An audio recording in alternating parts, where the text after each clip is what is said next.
kan memang tidak menguasai, tidak melakukan aneksasi. Assalamualaikum warahmatullahi wabarakatuh. Ketemu lagi dengan saya Heru Salim di TTM. Bukan teman tapi mesra, tapi talking 30 minutes. Kangen nggak ya? Kangen ya? Udah lama nih kita nggak muncul ya. Kenapa ya? Males aja, males. Tapi kita kali ini tetap ngobrol literasi. Dan kali ini kita mendapat tamu. Namanya Pak Apriyadi Ujriarso atau kami memanggilnya Pak Uus. Terima kasih ya Pak Uus datang ke sini ya. Nah, Pak Uus ini baru saja atau awal tahun kemarin meluncurkan buku. Judulnya ya, Dyah Kitarja, Biografi Kekuasaan Majapahit.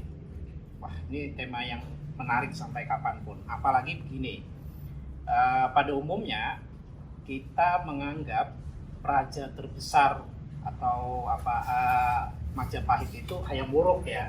Nah, Mas Uus ini, jadi saya panggil Mas saja biar enak. Mas Uus ini justru bukan menafikan Hayam Wuruk sih, tapi menulis sesuatu yang agak lain, yaitu dia menulis tentang Dyah Kitarja, salah seorang dari raja perempuan Majapahit. Kalau di buku-buku sejarah itu kita terkenal dengan gelarnya ya. Siapa Mas? Tribuana Tunggadewi ya, gitu ya. Jadi, nah, saya ingin ngobrol-ngobrol karena buku ini sangat menarik sekali ya. Dilakukan berdasarkan riset pustaka yang luas dan ditulis dengan mengalir lancar. Nanti akan tahu Anda bahwa kenapa buku ini penting buat kita. Jadi saya mulai tanya nih Mas ya, pertama nih, kok satu aja dulu Mas. Jadi kok tertarik Dyah Kitarja ini gimana Mas awalnya itu? Awalnya ya, jadi awalnya sebenarnya kalau saya ingin memahami sistem kekerabatan di masa Jawa Kuno abad pertama di Majapahit, sistem kekerabatannya yang nanti aku tulis dengan komparasi bahwa kita itu sistemnya tetap patriarkis ya kan. Tapi kok bisa ya perempuan menjadi raja, ratu, dan kemudian sebetulnya perannya apa sih, terutama di Dyah Kitarja ini yang merupakan nama kecil dari Tribuana Tunggadewi.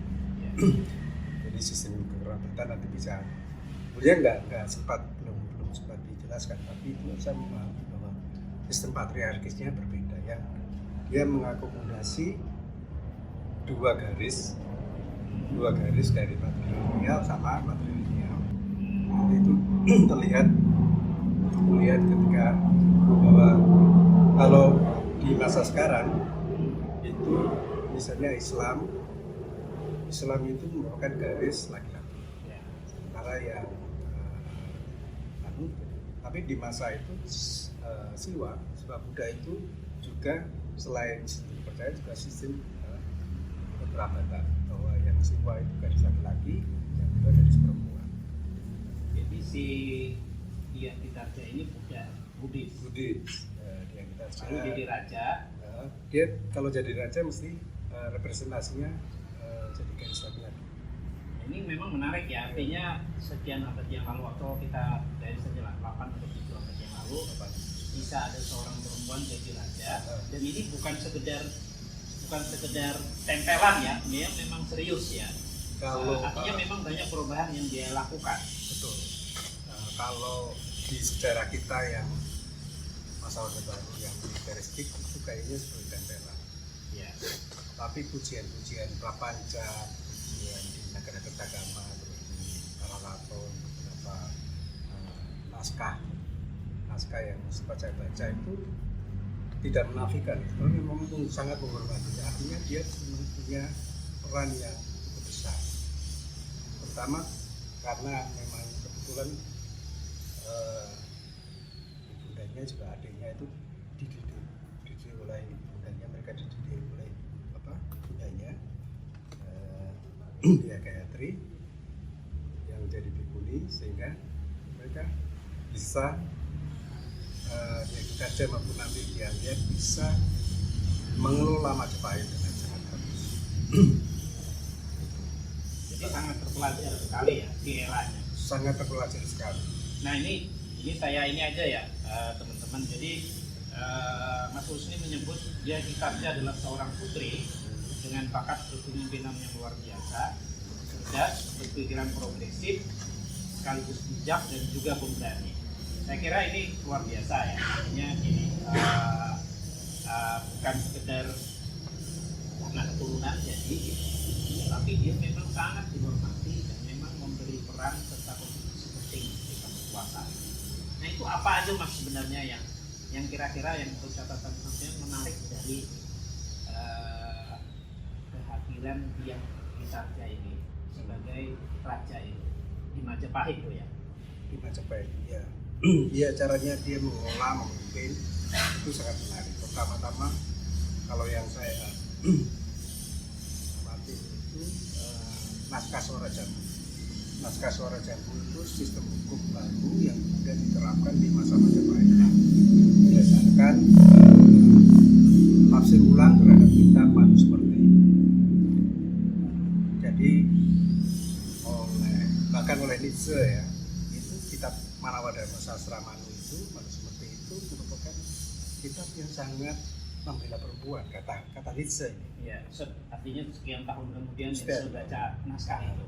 Tapi sih baik dia Kitarja maupun dia juga ibundanya itu masih misoginis. Karena prakteknya memang misoginis. Iya. Prakteknya misoginis ya. Jadi dia harus kelola lagi ini mungkin misoginisnya karena tafsirnya ya. Jadi dia bikin Suara Jambu itu berdasarkan kitab Manuseperti. Aku sebutkan itu bagian oleh beberapa peneliti Belanda seperti Senetri siapa itu, ini kitab itu dan Sanskertanya bagus Mas. Iya.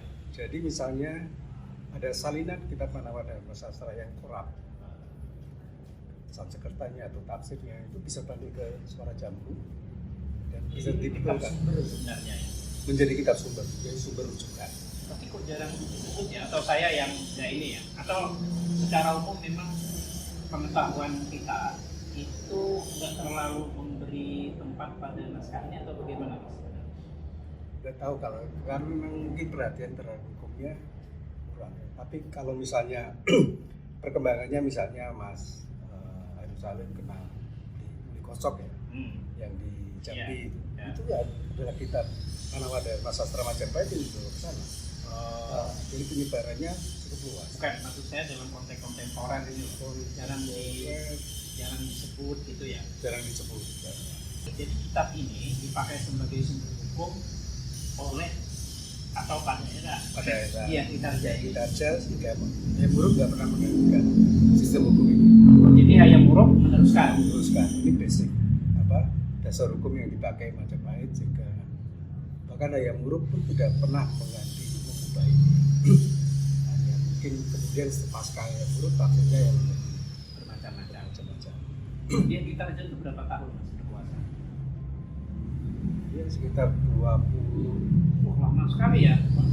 Jadi 4 periode. 29. Jadi bukan hanya 3 periode. 29 sampai 30 tahun.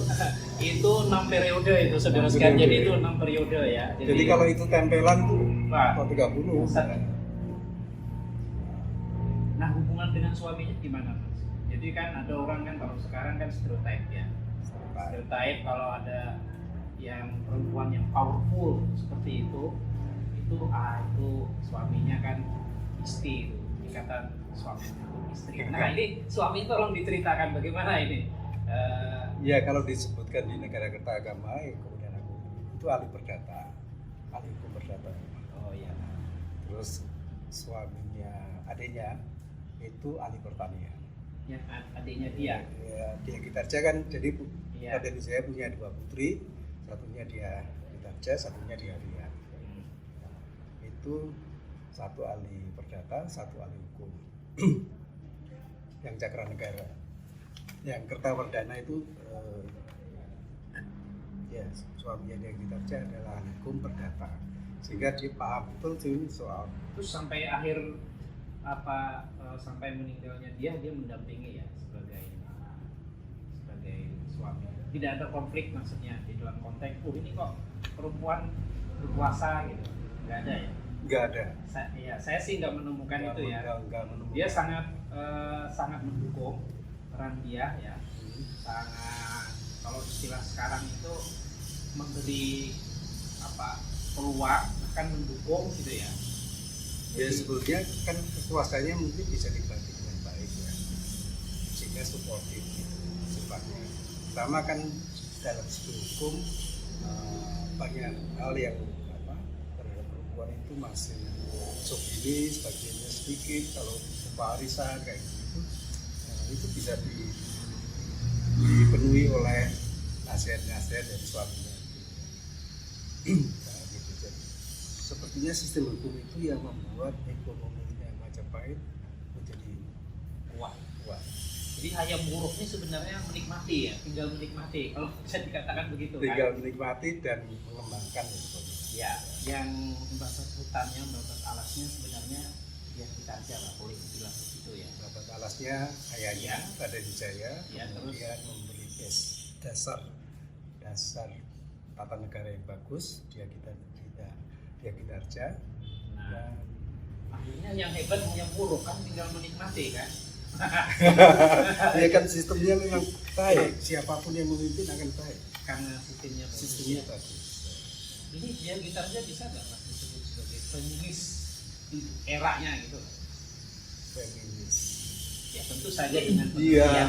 dengan Kalau sekarang kan pengertian. itu istilah modern ya, tapi dalam pengertian yang luas gitu lah di eranya itu. Saya pikir pemikirannya progresif ya, memang banyak pembinaan terhadap perempuan di masa itu ya. Dan itu kayaknya akan terwariskan ya, karena perempuan di Jawa itu misalnya kalau ingat di Hikayat Sunan Giri itu ada ibu susuannya itu juga kepala pelabuhan perempuan juga mas. Itu juga Ada ya. ada. Itu di era Islam berarti ya. Tapi di akhir Majapahit juga kan. Ya, di akhir atau di awal Islam ya. Jadi Majapahit punya 3 ratu perempuan. Ya. Terus kemudian juga Nah, dia gitarnya yang pertama ya. yang pertama. Habis itu ada 2 perempuan lagi yang menjadi ratu. Jadi sistem patriarkinya berbeda dengan karena perbandingannya adalah Mongol ya. Bonsi yang Cina itu, yang nanti ada Empress Qi yang hanya berperan sebagai Empress Qi itu Korea. Ya. Yang akhir Mongol itu kan surinya adalah Empress Qi. Ya, yang jadi ratu tapi sebenarnya tempelan kan kayak Tempelan. boneka lah ya. Tapi kalau dia ini memang betul-betul Tidak tampil di publik sebagai pemimpin. kalau dia ini bahkan kadang-kadang pergi memimpin ekspedisi. Bener nggak kan ada Ekspedisi Adeng ya, Ya. konsentrasi sehingga kan Majapahit punya banyak sumber daya manusia yang bagus, dan mestinya bersaing kan, perwira menengah bersaing untuk menjadi satu panglima tertinggi kan nanti ya. Nah itu di ekspedisi Adeng tampak terlihat. Nah, ya. Dia Pitarja ini ada nggak mas sebelumnya biografi yang memang khusus membahas dia atau hanya penggalan kutipan di mana-mana? Sebelumnya ada nggak yang khusus misalnya menulis dia?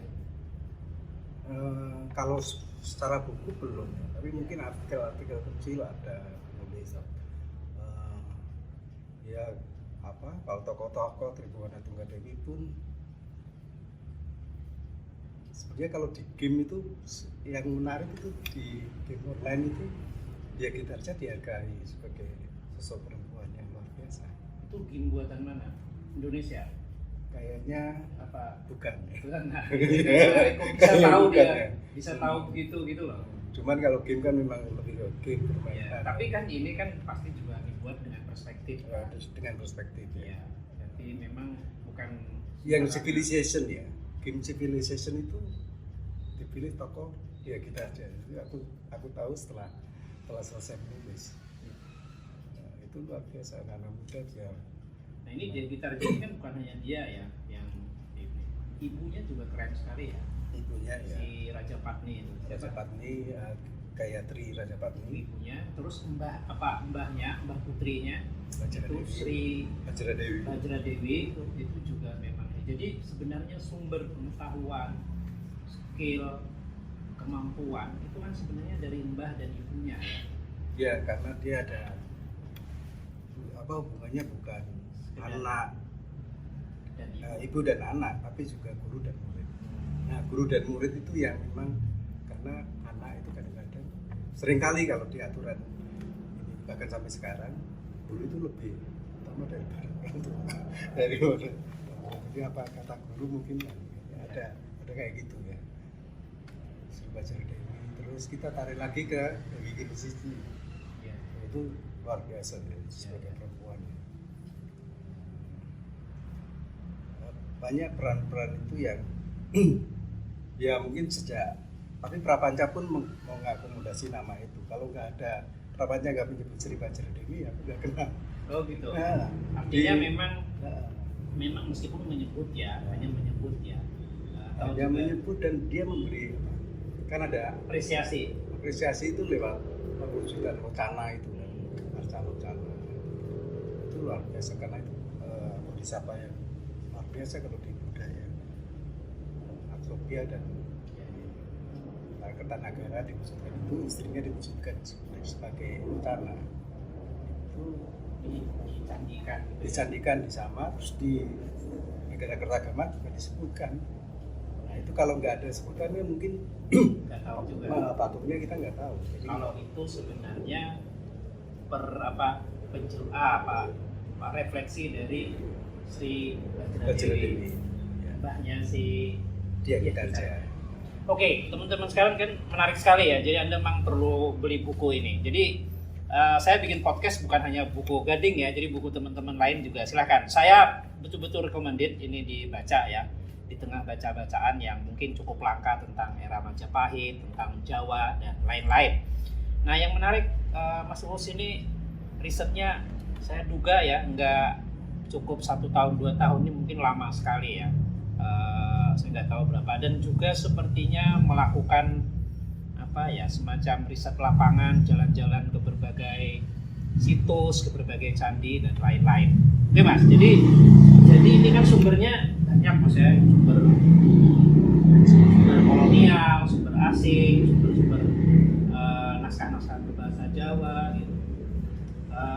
Berapa lama sih Mas kalau misalnya dihitung dari pertama kali ini niat menulis itu? Kalau niat menulisnya sebelumnya kan sudah lama ya, sejak sebelum Bal Bruto ya, sejak ada diskusi 10 tahunan yang lalu lah ya. Ada diskusi yang menarik tentang itu ketika saya diperkenalkan dengan metode autografi ya dalam riset saya yang bukunya diterbitkan oleh Bal Bruto. Kemudian saya ngambil S2 museologi. Iya. Kita perdalam itu autografi sehingga Museologi di UGM. UGM ya. Kalau S1-nya apa Mas? sastra Jawa. Oh iya, Sastra cocok Jawa. kalau gitu ya. Kalau Majapahit ya 80, tahun 84 sudah kenalan lah ya. Iya. Tapi kalau mau klaim ya saya itu karena skripsi saya juga Majapahit akhir ya, Sri Tanjung, sudah malah itu kan. Terus berkenalan dengan, mungkin kalau nggak berkenalan dengan metode autografi ini aku nggak menulis bagus ini. Iya. Jadi karena aku jadi menarik pendekatannya sehingga memang aku bisa pakai bahasa Iya. yang lebih lancar ya di Iya. tadi penulisannya. Terus ya soal kebesaran, soal kejayaan itu kalau nggak militeristik bagaimana sih? Bisa nggak meneruskan ini harus perang, menang kan kejayaannya dari itu kan.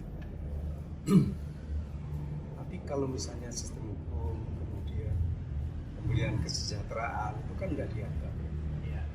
Nah ini ternyata kita itu ini sangat menarik karena di abad 1350 dunia itu sedang dilanda wabah epidemi pes. Ya, pes. Ya. Sehingga bahkan Eropa pun sampai disebut apa, ada istilahnya Black Death itu, kematian hitam itu ya. 1350 ketika dia ya, Itu jadi pada masa ini Iya, kekuasaan iya. pada masa kekuasaannya dia Gitarja ini 1350 ketika apa, ibundanya Gayatri Rajapati wafat itu sudah sampai Malaka apa pes itu pesnya ya? itu hitamnya itu Nusantara belum kena. Kalau catatan saya mungkin Banten yang pertama kali kena, tapi itu jelang-jelang abad 17. Jadi simptom ketiganya kita kena sama nanti ketika kita impor beras dari zaman kolonial. Waktu saya kembali ke dia dulu, itu tidak sampai ke sini karena ada kebijakan khusus menahan itu atau gimana? Saya rasa ada kebijakan khusus seperti itu ya. Dan itu menarik karena Ibnu Battuta pun dalam kunjungannya ke sini tidak mencatat semua korban-korban kena Black Death. Karena tidak ada memang. Karena memang tidak ada. Atau dia nggak pernah sampai ke sini, ada berarti nggak pernah sampai ke sini. Ada yang mengatakan begitu. Tapi saya kira padahal kalau di rilahnya Ibnu Battuta itu semua dicatat betul korban-korbannya dari Asia Barat itu ya, dari Mekah sampai Mesir sampai Aljazair itu Maghribi tempatnya itu catat betul. Tapi ketika di Jawa dia tidak mempunyai catatan itu karena artinya karena tidak memang ada. ada. Dia sampai Samudra Pasai, terus dari Samudra Pasai ke Jawa nggak melihat ada korban-korban itu. Kalau ada nggak yang eksplisit menyebut kebijakannya itu apa? Misalnya. Ya, dia melanjutkan kebijakan berupa antaranya Kertanegara, berupa antara yang kemudian kita bisa menyebutkannya Nusantara, Mandalanya itu diperkuat dengan pendekatan yang lebih humanis ya, di mana misalnya jalur perdagangan itu sangat sampai ini kita kalau kami sebutkan Wanin itu di layarannya sampai Wanin itu di Cina. bukan di Papua Timur. Oh, ini pelayaran si Majapahit ini. Majapahit. Di masa-masa itu Wanin sampai ke sana ya. Baik mengambil cengkeh terus kemudian kita impor beras, Majapahit mengimpor beras ke Maluku. Itu kan bukannya begitu. Ya, juga sama sastra dan seni rupanya itu ya. Jadi karena mereka tuh ingin mewarisi kebudayaan lama, antara kuno dan itu menjadi bagian dari dia, supaya memang diterima masyarakat dan dikenal. Ini berbeda halnya dengan kerajaan Mongol yang menguasai Cina. Itu benar-benar terusir, nggak ada karena dia menjajah benar-benar dibenci dan dia nggak bisa mewarisi kebudayaan dari luar Cina. Nah ini berbeda dengan kita. Nah ini kan salah satu metode Pak Us nulis kan, Mas Us kan juga membuat semacam ada konteks nasionalnya lah ya, dibandingkan pada era yang sama. Ya, dikomparasi dengan jadi pada era yang sama, karena itu misalnya ketika ada ekspedisi Aditya Warman ke Cina dan Aditya Warman menyampaikan bahwa memimpin kami seorang ratu, orang sana heran ya. Iya. Bagaimana bisa gitu kerajaan yang atau masyarakat yang patriarkal kayak gitu kok memiliki seorang raja yang ini kan Mas ya, bukan ini memang ada sumber yang mengatakan gitu ya Mas? Atau ini sebenarnya ya ini tafsir ya, bisa tafsir ada sumber, tapi semua pasti orang pada masa itu kok bisa ya seorang ratu ya. Padahal kalau kerajaan-kerajaan lain nggak ada, misalnya ada Ivet, Campa, Ayutthaya atau ya kerajaan-kerajaan Thailand yang di eranya nggak ada ya ratu perempuan. Ratu itu tidak ada ya, atau raja perempuan itu nggak ada. Paling dia ada di belakang layar sebagai Supri gitu ya. Iya, sebagai Supri, tapi tidak tampil ke depan. Kalau ini tampil ke depan benar ya. Ke depan. Jadi kita sebenarnya punya sejarah yang tradisi yang panjang ya, mendudukan atau menetapkan perempuan sebagai pemimpin politik. Iya pemimpin politik dan bahkan kalau aku tadi sampai ke Arupalaka itu istrinya luar biasa. Arupalaka itu 3 suami raja semua. Kalau 3 dia eh, yang suaminya kemudian dibuang Belanda ke kemana itu baru menikah dengan suami yang pertama itu dicerai dulu kan, terus kawin lagi kan itu daya tawarnya luar biasa. Sebenarnya sampai Aceh pun pernah. Oh, iya. Artinya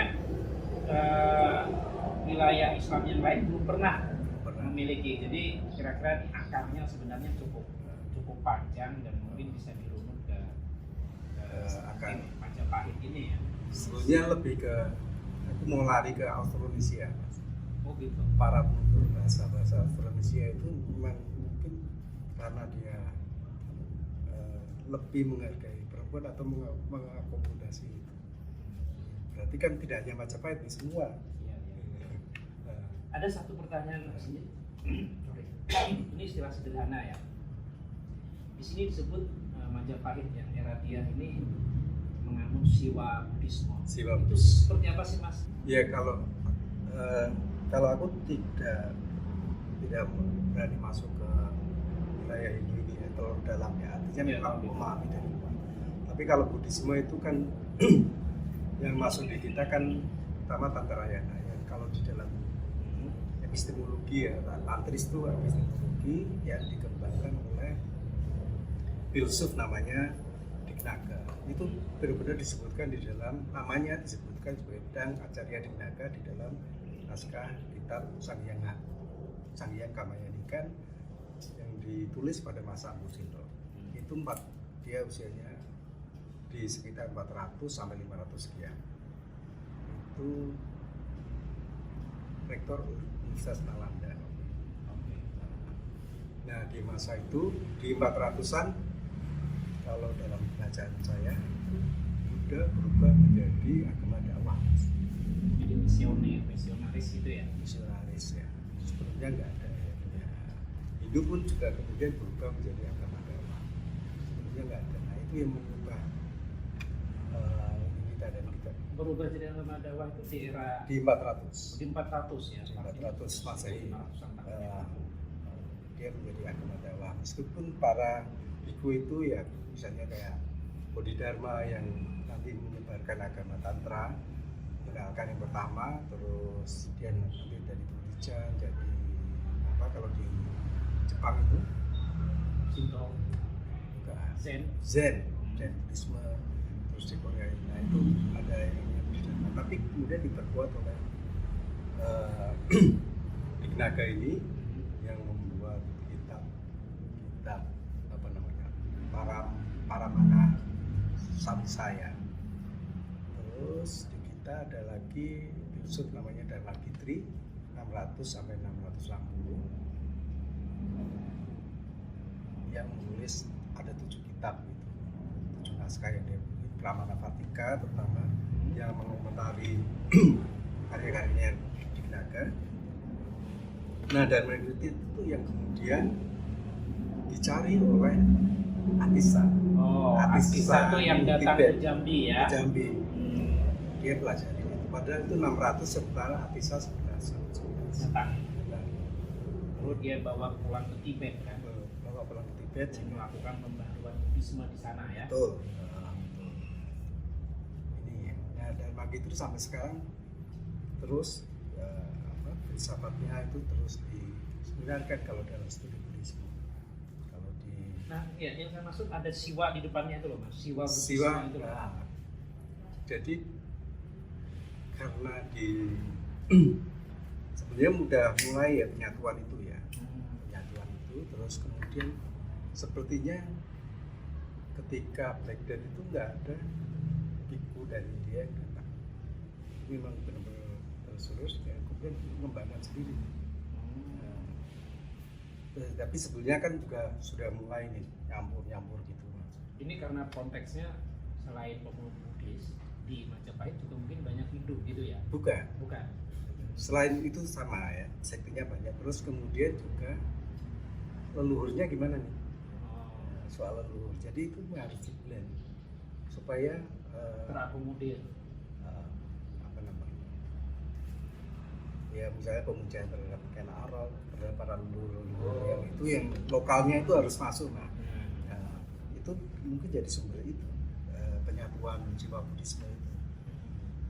Ya, itu menarik ya. Jadi itu memang interpretasi lokal terhadap Buddhisme dan Hindu. Pemanfaatannya, Iya. pemanfaatannya, aplikasi lokal dan kan kita itu kan memang menghormati leluhur ya, menghormati leluhur yang bisa menjadikan kita seperti ini atau bahkan menjadikan ini, sehingga tapi kan ada yang Hindu, ada yang sekte lain, ada yang Buddha, itu kan harus sama.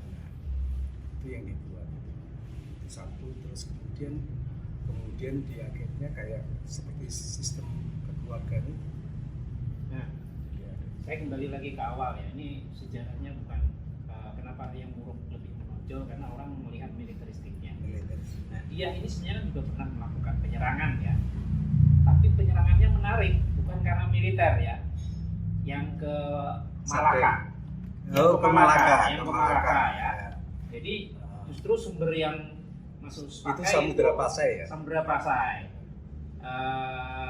Justru sumbernya kan sumber dari apa ya? Saya lupa naskahnya. Nah, yang menarik sejarah Melayu ya. Ya, sejarah Melayu. Yang menarik itu penyerangan ini karena rajanya itu apa ya? Womanizer.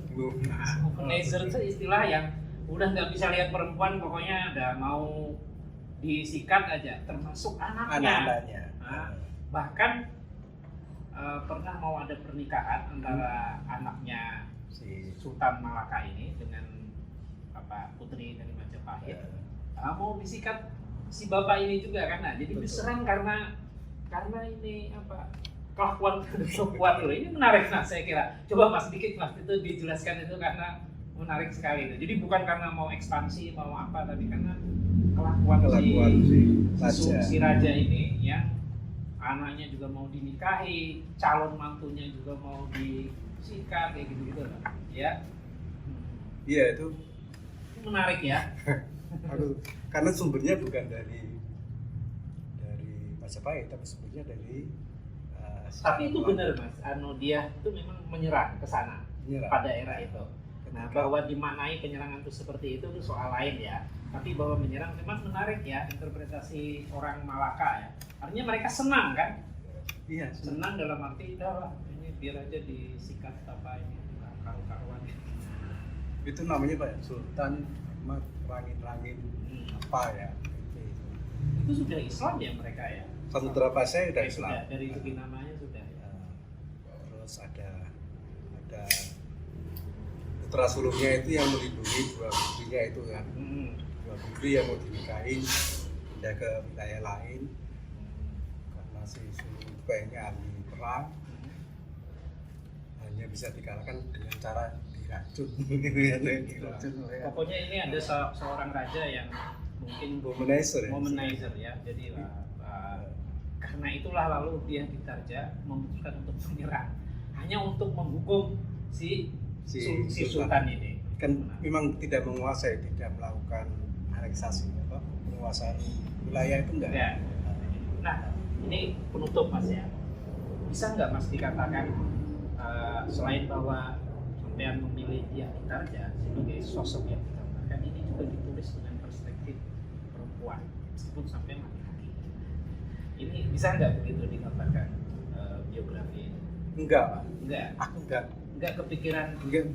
Enggak sampai ilmuku tentang itu feminisme atau apa itu sebenarnya enggak sampai. Jadi bukan perempuan. Bukan maksudnya seperti bukan itu. Perempuan itu bukan pemikirannya, tapi memang apa kalau perspektifnya sebenarnya atau etnografi. Oke. Jadi metodenya. Tapi kan kuat sekali ya perspektif feminisnya di sini itu ya. Ada lagi satu tokoh yang ketemu di Cina itu, yang di Korsel, di Korea. Breski. Yang cewek OJ Kutub. Itu kan juga Anda gambarkan perempuan yang sangat cerdas, yang sangat ini memang ada artinya ditulis dengan semangat itu enggak sih? Enggak, karena datanya memang bicara begitu. Nah, kalau datanya bicara begitu, kenapa nggak ada orang nulis yang seperti itu, gitu loh? Ya. Nggak Jadi, tahu, karena aku perspektif apa yang membimbing kok jadi muncul begini, dan kenapa lalu yang menonjol Hayam Wuruk dengan ekspansi militernya, gitu, Gajah Mada dengan Oh, kalau ambisiusnya kayak gitu, ambisi ini apa kekuasaannya gitu. ya, Padahal ada data yang cukup, ya meskipun data ini serpihan ya, di Serpihan. mana-mana ya. sama. Anda Mas Nus memulungnya harus hati-hati, ya harus membaca banyak sumber gitu. Tapi saya kok yakin ada perspektif yang ini membimbing. Tapi ini terserah Anda lah ya. Oke. Karena kalau ada temen juga, ini bukan feminis, ada temen yang enggak, ini memang cowok banget kata-katanya, pilihan katanya. Oh gitu. Itu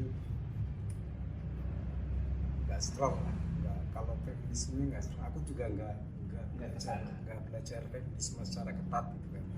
Hanya Tapi kulit kita yang dicocoki dengan sejarah tentang kebesaran Majapahit, bolak-balik kayak Purwo Gajah Mada kan pasti akan sedikit banyak, oh ada yang lain gitu. Iya itu, alhamdulillah. Oke teman-teman sekalian, nggak terasa sebenarnya ya, udah hampir lebih dari 30 menit ya, sangat menarik sekali. Silahkan teman-teman, ini masih dijual di pasaran ya, terutama lewat online. Buku ini sangat menarik juga, Anda membacanya nggak perlu berkerut kening karena cukup mudah, ditulis dengan sangat lancar dan gampang, dan juga kita pasti akan dapat wawasan apa ya, historis, bukan hanya di era Majapahit tapi juga peristiwa-peristiwa atau kekuasaan di era yang sama di tempat lain. Oke, jadi silakan ya dapat, dan saya undang juga teman-teman lain kalau kalian punya buku, punya satu topik yang berkaitan dengan literasi, silahkan kita ngobrol-ngobrol. Ini sekali lagi kita ingin mengembangkan dunia minat pada literasi ya. Demikian Pak Aus, terima kasih sekali ya kehadirannya ya, sangat senang sekali ya. Semoga ini sangat ini, silahkan sekali lagi di ini masih dijual kan, bisa ke jenengan juga bisa. Enggak. Oh, ke penerbitnya. Aku nggak punya buku.